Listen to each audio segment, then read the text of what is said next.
paz do Senhor. Que bom estarmos mais uma vez juntos aqui no programa Acessibilidade em Ação. Hoje estamos aqui para discutir um tema muito importante: como podemos apoiar as famílias de crianças com deficiência. A acessibilidade é fundamental para garantir que todas as pessoas tenham a oportunidade de crescer e se desenvolver. Hoje nós estamos aqui, com a nossa irmã Michele. Ela é terapeuta ocupacional, está aqui conosco. Prazer, Michele, a paz do Senhor. Eu fico muito feliz de estar aqui novamente, e contribuir com orientações e informações para as famílias de crianças com necessidades especiais. Michele, conta para a gente um pouco sobre a sua voluntariedade ali no Manaim. Nós temos visto que você está sempre ali no seminário Unidos Sim. em Família, e tem um espaço, um espaço ali reservado para as crianças. E me conta um pouquinho da sua voluntariedade ali, trabalhando como voluntária, neste seminário. Como tem sido? Tem sido uma bênção muito grande, poder ofertar um trabalho ao Senhor. E ali no Manaim a gente trabalha com muita alegria, do começo do dia até o final. É uma experiência muito gratificante ver as crianças integradas, podendo participar de todas as atividades. A gente contribuir com um pouquinho do que a gente sabe para poder ajudá-las a se regularem, a ficarem ali naquele ambiente de forma agradável, dentro das suas condições. Então é muito bom também compartilhar com as outras irmãs que participam, Sim, nós temos visto, tem outras, é um grupo, uma equipe, sim, é muito bom, muito gratificante. Que bom. E Michele, dentro disso nós temos aqui, que será apresentado aqui no quadro, algumas perguntas que nós faremos, que são, com certeza, assuntos que diz respeito ao que você sabe, Nada melhor do que uma terapeuta ocupacional para responder certas necessidades conforme o tema, que são ações práticas, para os pais em casa. E a primeira pergunta que nós temos, Michele, é: quais exercícios de respiração podem ser utilizados para ajudar a acalmar as crianças autistas em momento de ansiedade? Temos algumas técnicas, que podem ser utilizadas pelos pais com as crianças, Uma delas é a respiração diafragmática. Sim. A gente pede para a criança, encher o peito, segurar na barriguinha e respirar, profundamente, e depois sentir a barriguinha enchendo e sentir a barriga esvaziando, Isso várias vezes, repetidamente, para que ela venha se acalmar. Só assim, vamos supor, a mamãe está em casa e aí o seu filho está ali, ela sentiu aquela ansiedade, aquele estresse da criança. Ela pode aplicar, aí ela vai, vamos chama respirar. A criança: calma, meu filho, vamos, Isso. E aí é que ensina essa Acho que até para qualquer criança, em momentos de ansiedade, para nós até também, mesmo, para os adultos. Vamos respirar, vamos acalmar nesse mundo tão corrido, E existem outras que também a gente pede para a criança respirar contando até 4, porque assim ela vai encher mais os pulmões e vai levar mais tempo, e isso vai ajudar nesse processo dela se acalmar. 1, 2, 3, 4. Aí respira. E depois. 1, 2, 3, 4, respirando, contando, e depois expira, também contando até 4. Sim. Isso também é uma das técnicas. A gente pode usar a mão e falar, se subir é para respirar, se descer é para expirar, subir para respirar, descer para expirar. E a gente pode, de forma lúdica, brincar de soprar fósforo, soprar bolhas de sabão, ou imaginar, se não tiver, no ambiente, pedir para a criança imaginar: sopra o bolo de aniversário e para ela respirar e soprar. Sim. Ou sopra bolinhas, né? Imagina que você está soprando bolinhas. E isso pode ajudar ela a distrair daquele pensamento ou distrair daquilo que está causando ansiedade e ajudar ela a se acalmar e se regular. Porque muitas vezes as crianças chegam assim, tem aquele quadro de ansiedade e não sabem nem se expressar, né? Isso. Mas os pais ali com a sensibilidade, né? É notório. Quem conhece a criança, né, ou adolescente, ele vai saber que tem alguma coisa que está fora ali do eixo. E aí ele pode já intervir e isso ajuda a acalmar. Ou numa situação, ela não gosta de ir em lugares mais cheios, no restaurante, no shopping. E aí, antes no carro, vamos respirar, vamos nos acalmar e pode usar essas técnicas. E também, Michele, isso também não só cabe até os pais, os professores até podem, né? Professores na classe, percebeu que a criança está, né, durante a EBD, não está bem, vamos respirar um pouquinho, afasta ela um pouco das crianças, traz para um ambiente mais calmo e pode usar também. Sim. É interessante, né, essa forma, e nós sabemos disso, né, inclusive tem até que falar assim, respira fundo, né, quando a gente está um pouquinho mais ajuda ansiosa. A gente tirar daquele pensamento que está, ou daquela situação que está nos causando alguma ansiedade. Certo. Nós temos agora a segunda pergunta, sobre ações práticas, né, para os pais, como criar um ambiente sensorialmente amigável em casa que favoreça, não é, o relaxamento e a concentração das crianças com deficiência. Então, a família, né, os professores, né, quem está próximo da criança, ela vai ter uma noção das preferências dela. O ideal é ter essas percepções, porque às vezes a gente pode preparar um ambiente que para ela não seja muito útil.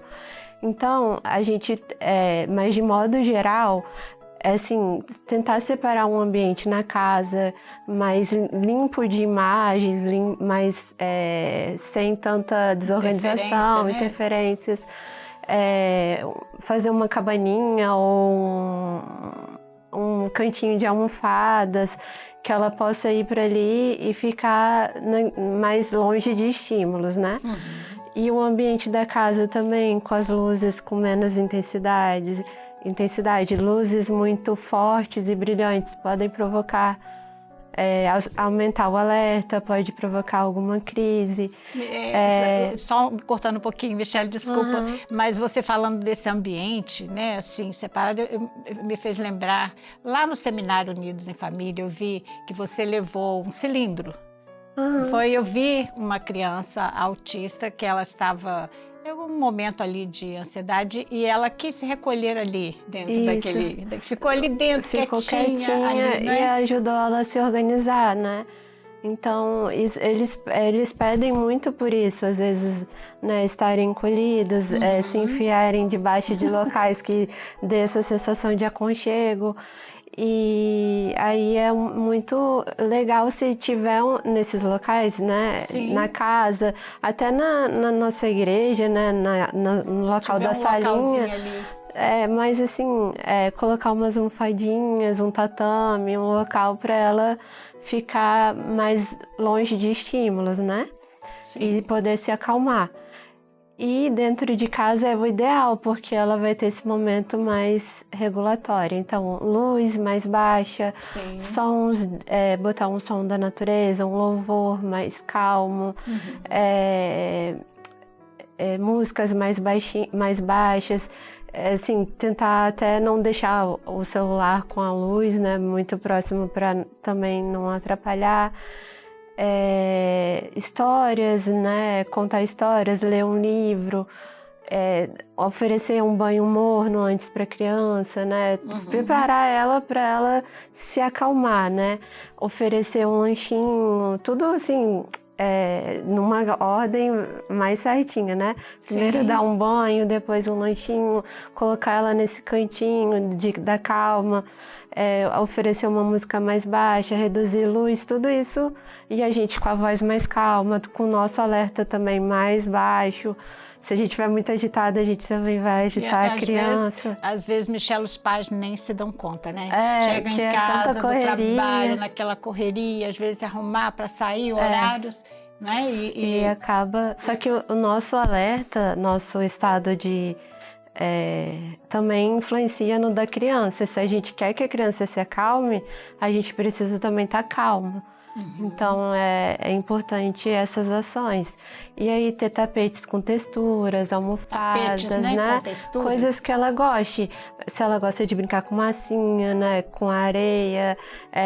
Geralmente, tem crianças que ou busca por isso ou tem aversão, né?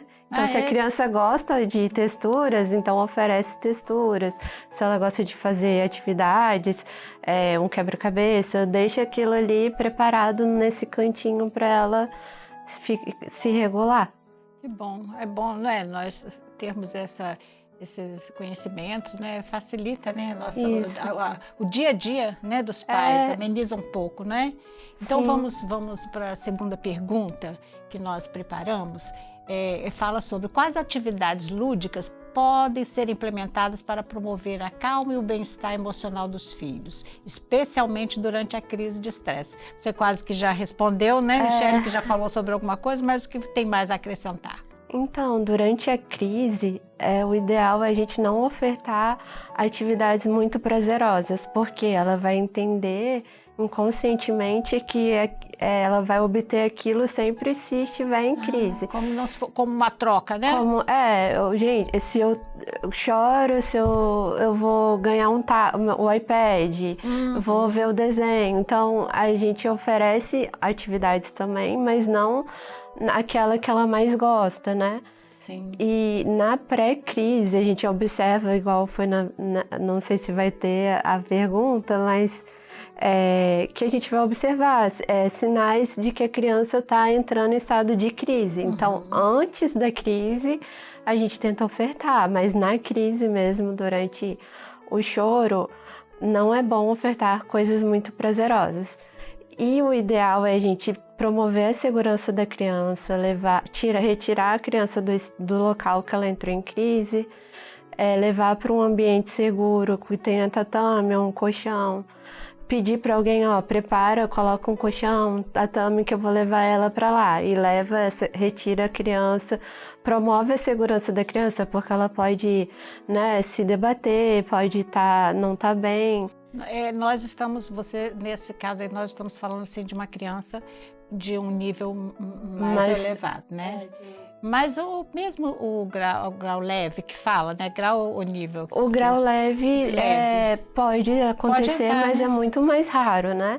No nível 3, que é mais comum existir crises, porque ela não consegue verbalizar o que ela precisa. Sim. E isso provoca uma angústia muito grande, ela não conseguir se comunicar.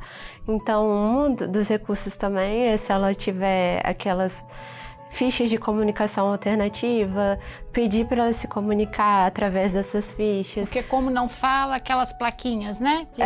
Isso de comunicação, porque isso pode também evitar uma crise. Se a gente conseguir alcançar o que a criança está precisando, o que ela está querendo ali, a gente também pode evitar. A crise é muito raro de acontecer, mas acontece por sobrecarga sensorial, por essa dificuldade de falar, né? Por várias questões. Sim, até mesmo, né, Michele, a gente vê crianças que não têm diagnóstico, né, de nenhuma deficiência e muitas vezes, por não saber ainda falar, dá muito crianças menores, né? Não sabem falar, então elas ficam agitadas, elas querem algo, não sabem expressar e cai no chão, chora. Muitas crianças não têm uma maturidade emocional também, né? Então, são várias razões para uma crise. Mas as nossas ações são acolhimento, promover a segurança da criança e a nossa, porque às vezes ela pode, né, ela não está no seu estado de consciência pleno, então ela pode machucar a si e ao outro, então a gente tem que tomar segurança de si e da criança também. Sim, muito, muito interessante. Vamos então para a próxima pergunta, que seria como os pais podem integrar rotinas de autocuidado para si mesmo, de modo a lidar melhor com as necessidades emocionais de seus filhos. Agora nós estamos falando dos pais, né? Sim. Como eu falei, assim, o nosso estado de alerta influencia na criança. Eles têm muita facilidade de perceber se a gente está triste, se a gente está feliz, como que a gente está. E além disso, né, não só por isso, é importante que as famílias, devido a toda rotina estressante, né, e a questão que elas estão ali enfrentando de uma batalha mesmo, né, de levar em terapia, de médicos, dar medicação no horário certo, estimular. Então, são muitas demandas para as famílias, para os pais. Então, elas precisam ter uma rede de apoio, né? Conversar com amigos, ter momentos de lazer,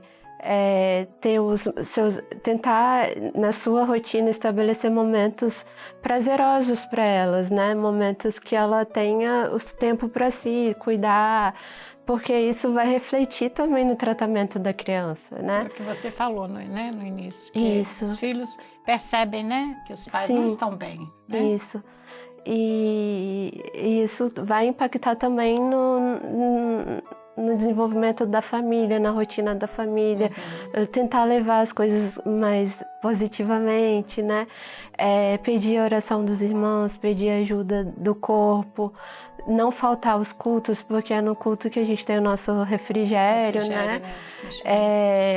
Pedir ajuda, né? Tentar, assim, se cuidar, não se abandonar, né? Tentar também dividir essa atenção para o seu esposo, para a sua família, né? Então, não é só tentar fazer tudo de forma mais equilibrada.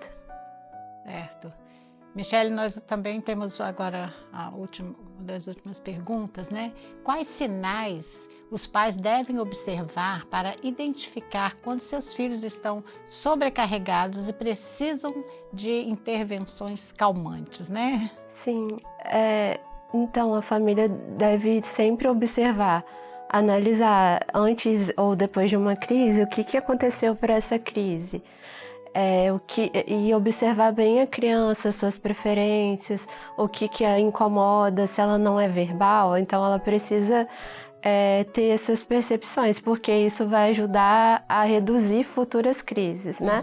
Pode até acontecer uma, mas eles vão tomar cuidado para futuras crises não acontecerem.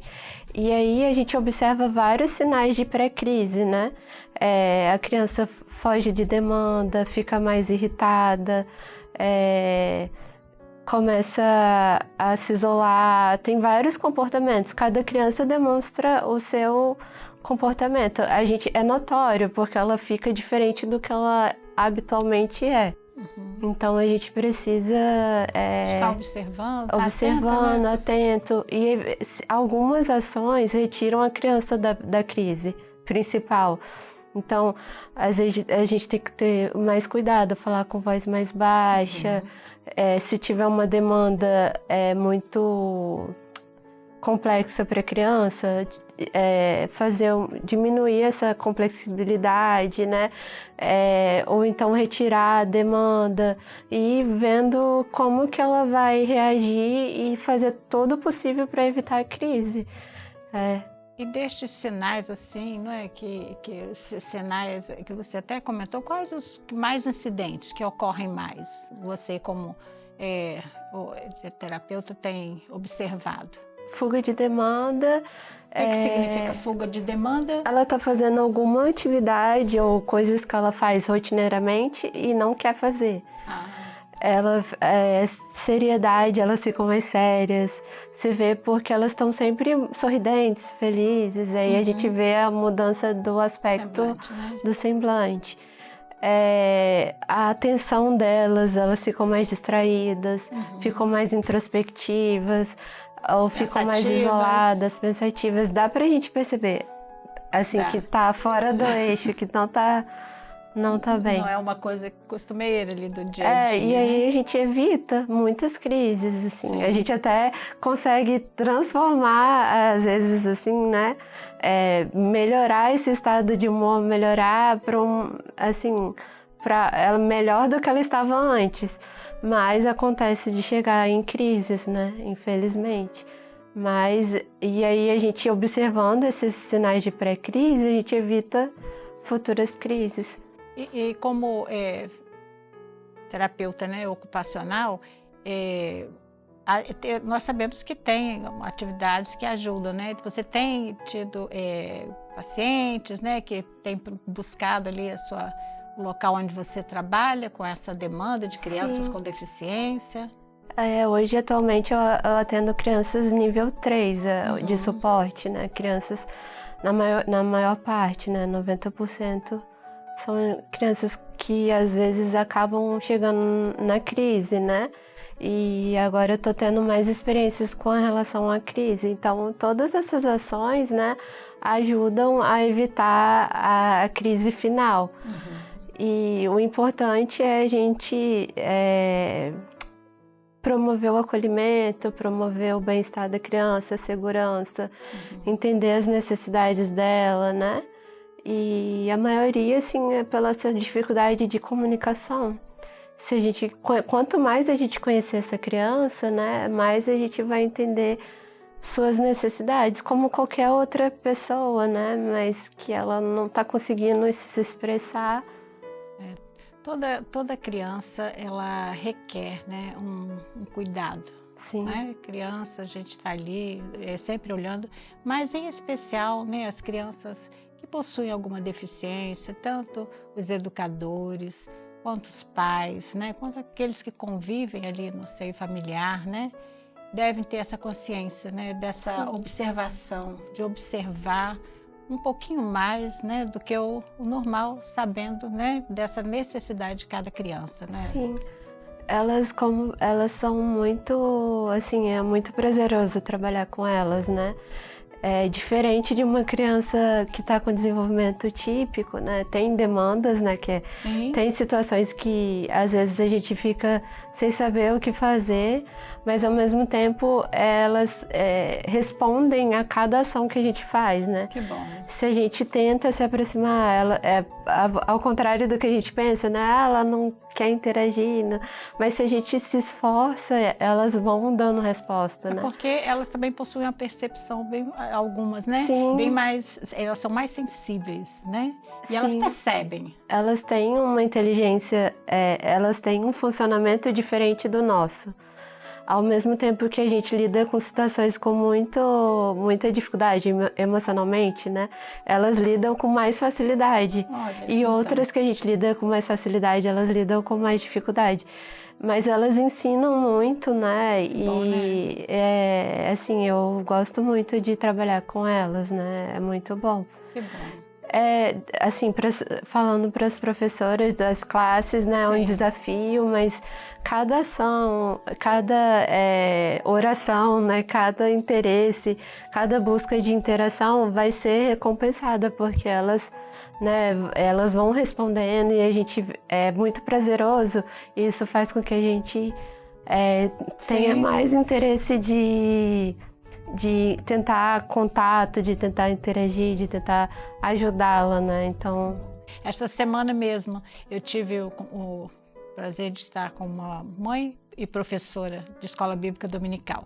E ela me contando e as lágrimas descendo da operação do Espírito Santo por meio das professoras, né? O que o Senhor tem feito nesse trabalho de acessibilidade, carinho, né, que as professoras têm tido. Isso é muito bom. E a igreja, né, é um espaço muito bom para a criança, né, principalmente com autismo, síndrome de Down, qualquer outra, porque é um espaço de interação social, de exercer habilidades sociais, de regras. É um verdadeiro acolhimento. Né? Do acolhimento, do corpo, da inclusão. Então, é o melhor lugar. Então, as famílias precisam ter paciência, né? O corpo também precisa entender as necessidades dela. É por isso que a gente, né, traz as informações para que elas cada vez venham responder melhor, venham participar melhor dos cultos, né? Bom, obrigada, Michele. De nada. E ao encerrarmos, né, nosso programa, nós queremos expressar nossa mais profunda gratidão à Michele por compartilhar seu conhecimento e experiências valiosas conosco. Seu compromisso com o bem-estar emocional e o autocuidado é verdadeiramente inspirador. Nós temos visto isso ali durante o nosso seminário, não somente a Michele, mas outras irmãs também que têm se empenhado. Então, nós agradecemos também a todos que estiveram conosco hoje. Sua participação e atenção são fundamentais para criarmos um ambiente de apoio e aprendizado. Lembremos-nos das palavras do Senhor, não é, que se encontra em Filipenses 4:8, que nos diz assim: não estejais inquietos por coisa alguma. Antes, as vossas petições sejam em tudo conhecidas diante de Deus pela oração e súplicas, com ação de graças. Portanto, que esta palavra de Deus nos faça lembrar da importância da oração e da gratidão em momentos de ansiedade. E, ao confiarmos as nossas preocupações a Deus, a Ele, não é, encontramos paz e força. Obrigada, mais uma vez, a Michele, a todos, pela presença, não é? Presença aqui da Michele. Né? E a paz do Senhor a todos e até o próximo programa. A paz do Senhor.